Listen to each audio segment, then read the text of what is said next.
Billy Beige here, and today we're looking at these figures from Stararc Toys from their San Zero line. These are the deep ones, green and orange. And if you don't know Stararc Toys, they put out a Cthulhu, they put out a cyberpunk inspired line, but with that Cthulhu, people weren't satisfied with it. They had where it was undersized, it had where it was wobbly. Some people just weren't a big fan of it. It's on clearance in a lot of places. Their Quizzy Rick figure, Glass Eater, had where he reviewed it, and it was not great. Now, these two figures were provided to me by Bombusbee for review, and all they asked again was to freely and truthfully review it. So I'm going to do just that, what I always do. But let's go ahead and get them out of the box. Now, these are on Bombusbee right now for $46.99 shipped. It's a little more if you have where you use the faster shipping, but like $46.99 is about what these cost at all of the overseas stores. If you go to like Big Bad Toy Store, it's $46.99. Well, no, it's $69.99 for these. And let's just review these before we go ahead and pay $70 from Big Bad Toy Store for them, because maybe they're not worth adding that extra like 20 something dollars. Let's just chill before we go that far, because again, we've had a relationship with Stararc so far, but I think everyone deserves a second chance. There's always like a course correct. Sometimes things don't come out of the factory the way you wanted them to. It's something that happens, but I think I'm going to give these a fair review, and we're going to see how good they are. And already the plastic doesn't feel bad, but let's go ahead and just get these out, and I'm going to get them set up, and we'll get them on a turntable and figure out how to get them to stand up. All right, here's the freely and truthfully portion of this, because I'm trying to get this all set up to put onto the turntable to have where I can show them off, be like, hey, this is what he looks like, paint job, stuff like that. This is what happened so far. I had his knee pop off. That's not really a big issue. Sometimes, heat, stuff like that, glue comes off and everything like that. I used Gorilla super glue with the brush and nozzle because it's easy to use to put on stuff. So I reattached the knee there. I pulled this part off here because I was like, everything else on this guy has where he's ball jointed in. So I assumed this was, but it wasn't. But it wasn't like I broke anything. I just had where I pulled the glue loose. So that's fine there. So I glued that back in. And then I was like, let me mess with the mutant arm there. And I was like, okay, it's got a little joint. It's got a little joint in there. So I was like, okay, I'm gonna, mess with that. And when I went to go twist the hand, it sheared off there. And I was gentle with it. It was too small for its own good. So this is just more of a warning there. It is made of clear plastic and painted, so that's why it was stuck in the joint. I do prefer it when joints are made of the color of the plastic, but sometimes you can't do that when it's a certain paint job you're going for. But it still had where it was stuck in there, so when I went to go twist it, it started to shear off, and then it's all done once it starts. So yeah, that's my truthful word of warning right there on this guy. The orange one had no issues so far. Green, I don't know why green is my pain, but if it was going to happen to anybody, it was going to happen to me, and I'd rather it happen to me so I could tell y'all to be aware. After taking them out of the package, giving the green one a little TLC, and messing around with them some, these figures do look really good. They have excellent sculpt work. There's a lot of character in the designs here. A lot of thought went into these. There's a lot of good paint work here, a lot of highlights, a lot of good wash to stuff that really makes them look like Lovecraftian horrors. And not only are they Lovecraftian horrors, these also fall into body horror because they have where they're infected with the water lice parasite, which, eats away at the insides of fish and replaces their tongue and steals nutrients and all this horrific stuff. And that's what's going on here. So these are just very gross, very awesome monster figures, which are things I love.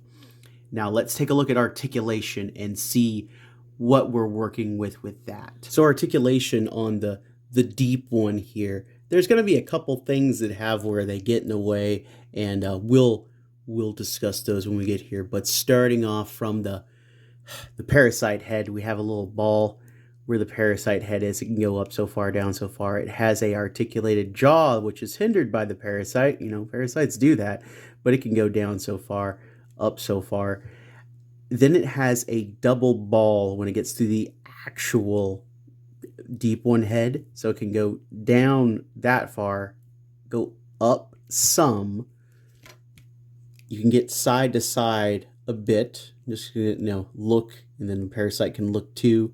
It's gross. I like it. His little fins on the side of his head. Let me take my focus off here.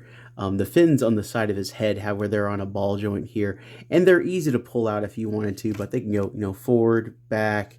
You can give them a little tweak around there, so you can get a lot of different little motions out of there, and it's just on one ball joint, and it's got a little pretty good little bit of movement there. This is attached, as you saw earlier. When we get to his shoulders here, they're on a ball, and I mean, like, there's a little bit of movement there. It hinges up so far. You can get into a T. It hinges down so far. It's hindered by the boat wheel that's going through his torso here on a ball joint. But, hey, it's there. It can go all the way around. It does have a tendency to pop out pretty easy. I don't know why this wasn't a peg and longer, because there's a lot of real estate inside of this torso that's not doing anything. So I think a peg would have been better there, but rotation at the bicep, it can go all the way around. But like, I'm getting hindered by this boat wheel that's in his gut. I mean, it's cool. It's a lot of extra, character there, but it's in the way. He has a double elbow here. You can go in that far. He has that kind of like revel type joint there at the wrist, so it hinges back and forth. You can twist, and then also if you hinge it, you can twist it at the wrist or at the hand. It's not bad to replace them, because this is a thick enough peg that I'm not going to shear this one off like the other one. Let's see here. There's his hand. You can swap it out for a weapon holding hand. Easy peasy. Give me that weapon. Give me that weapon there. So it's on there. It's not bad. It doesn't feel fragile, so I wouldn't worry about it. He has a ball at his mid torso here, and it's kind of hard to go back, but I mean, like, he's built different. I'll say that. He's built a little different, but it can get some movement out of there. And then you have where you get to this boat wheel, and it's kind of like the fins where it's on a ball. It can move around and stuff like that. But you know what you can easily do? You can just pop that crap out, and then I think he looks a bit better if his ball joints and his shoulders don't pop out. You can have where you can hinge those down, and you can get his arms in closer, and I think he just looks better without them. And I think you can get away with the holes in his side there. They're not as noticeable. They're not like bright. I mean, like, you're not gonna notice them as much if you pop them out, and then just don't put don't put this back in there. Now, one thing I forgot to check was see if this was compatible here, because, like, hey, a boat. Well, it's almost there. It's super close. If this was the same size ball as this, that would have been really neat to be able to swap that out and have, like, where he's grown through a boat wheel. That'd been something, but can't have it all. He has this, like, groin piece here that doesn't connect in the back, so it's really free floating and just kind of doesn't want to stay on. This should have been one piece around here, or one piece, or have where it came around and, like, tabbed in or something, so it doesn't just feel like it's gonna fly off. But it comes off there. You got a little twist there, so you can twist him all the way around. He's not popping apart. His tail does have a little ball joint. It doesn't do much, but it comes off fairly okay if you want to remove it. Has a good snap to it. Now that I have this waist piece off, when we get to the legs here, it's an overlay over the top of the hip, so it's not too bad. You know, it's squatty body movement, so you can get some stuff going there. He has a cut at the hip here, so this does twist all the way around. He has a double knee for his squatty knees. Let's see if my kneecap glue is holding well. Yeah, it's holding. So yeah, even though he has double knee, it can't do too much because like he's squatty body, and that's okay. Keep telling yourself that squatty body's okay. Hinges up this far, hinges back that far, and it does have where it has that ankle rocker from where it's built in there, and it's generous. You can do a lot with it. I think he's well articulated enough. There's just, again, like I showed you, there's just some things that are naturally there for the design that hinder it, but thankfully they're removable, so you don't have to worry about it too much. The same thing goes for the orange version. It just has, instead of a boat anchor, he has like these weird, I don't know, I guess I would say like mollusk parts. It's like a weird mollusk parts, crabby things going on here. But again, you could just pop them off and not have to worry about them, and they're gone. Goodbye. But it's a piece. Yeah, it's not bad looking. It's just I don't like that they get in the way. That's it. And I'm glad they're removable. That's a blessing there. This one's arms don't seem like they want to pop off as much. So again, like it does seem like it's maybe my green one just has more issues. So I'm glad I was sent 2 figures instead of 1, so I can actually compare and contrast them. Because sometimes you have like you got a Monday Friday unit, you got like a midweek unit. That's how she goes sometimes. But let's go over messing with a little bit of the accessories. So the lamprey head is pretty dope looking once you get it on there. You just need to like pop the ball joint off at the old head there for the water lice head. It's a little bit of a fight, and then you need to heat up the back of the lamprey head to get to pop on. There's a chance you might pop out the ball joint, but it's not destructive so much as is like, hey, it's a little bit of pain, but just, a little bit of heat and a little bit of force, you can pop them out there. But it does have where it still has good range of movement, but then also this is on a hinge, so that's neat and a little freaking weird. I love it. I do wish I had like the normal lamprey jaw there, but I mean, like, this is also cool. I like the fin on fin look there. It's neat. So they do come with like weapon accessories and things like that, like this hook right here. But in the weapon holding hand, you have to find the right spot for it to like catch, or else it's just going to be wobbly or a wobbly mess in there. So you got to get the just right to hold in there. Now, other than tipping over, stay. Like here's the bone knife. You have to like get it over the finger to actually stay anywhere, because without it's a mess. But if you get it over the finger, holds. The boat oar, not a chance ever holding that completely straight. So it's gonna be one of those things where it's like you got it in one hand or the other, both hands, and it's just kind of like wedge set, just kind of like resting there with those. The mace, it looks really cool, but like it's gonna be like you have to have it up towards the top in order to have where it actually catches anything. If not, it's a little bit more just holding.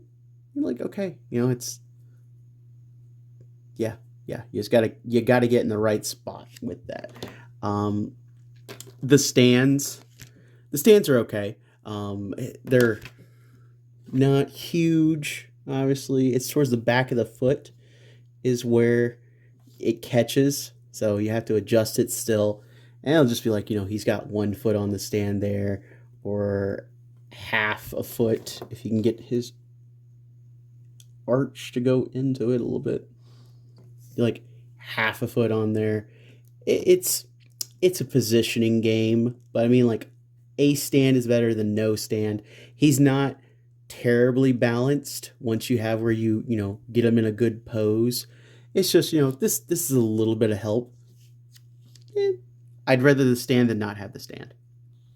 And then the final thing is like these swappable arms. I'm not gonna do the green one since the hand is broken there, but it's the same principle where it's just a swap of the ball joint. So we're gonna do the large mutant hand here. You just grab it, pull it, and twist at the ball joint there. Again, like my orange one has good ball joints, my green one has loose ball joints. So each its own, but like I think it looks cool and different. It adds a little bit of character to this deep one. Well, even more character, honestly, because I mean, like, hey, you got either a lamprey head, you got a water lice head.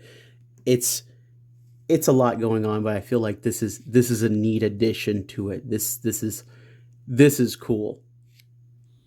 Here's the Stararc Deep Ones with Icon Collectibles Conan, Mythic Legion's Legendary Barbarian, a NECA Bioshock Big Daddy, a NECA Subject Delta, a Pop and Swap Bog Goblin, DC Multiverse Bath King Shark, NECA Creature from the Black Lagoon, and Vintage Street Shark Slobster. Do I think you need to add the Deep Ones from Stararc Toys to your collection? At $46.99, these are good figures. They have where they're very inventive sculpt. I love their take on the lamprey over here that looks like you've wandered too far into its light and it's about to, take a chunk out of you. I love the idea of a parasitic water lice taking over a deep one and just making it its host, its zombie here. I don't know if it has where it's still loyal to, its master, or it has where it's off on its own thing. There's a lot you can do with that, and I love that look. Seriously, go watch the Bay on Tubi. Water lice are terrifying, but I think they're worth the cost. They're good figures. I don't think you need to pay more than $46.99. I don't think you need to buy them on Big Bad Toy Store for $70. I don't think you need to pay double cost for these to make sure you get them on the secondary market or anything like that. If they do sell out right now, again, thanks Bombusbee for sending these over my way. They're all still in stock on bombusbee.net. I'll throw a link down in the description. I'll throw a link in the comments. Same thing. If you want to use that one, thanks. If you don't, still check out bombusbee.net because they have them for a good price. And Bombusbee doesn't suck. But let me know what you think down in the comments below. It's your first time to the channel. Please subscribe. Do you own the Stararc Cthulhu? And were you willing to give these guys another chance to, knock your socks off? Because I think these figures are good figures. But let me know down in the comments below. What's your experience with Stararc Toys? Are you willing to give them a second chance? Do you love H.P. Lovecraft? Because like this makes me want to watch. It may not be a great film, but Stuart Gordon's Dagon is a fun film, and I love me some creepy fishmen. But till next time, see you in the next video. Later, guys.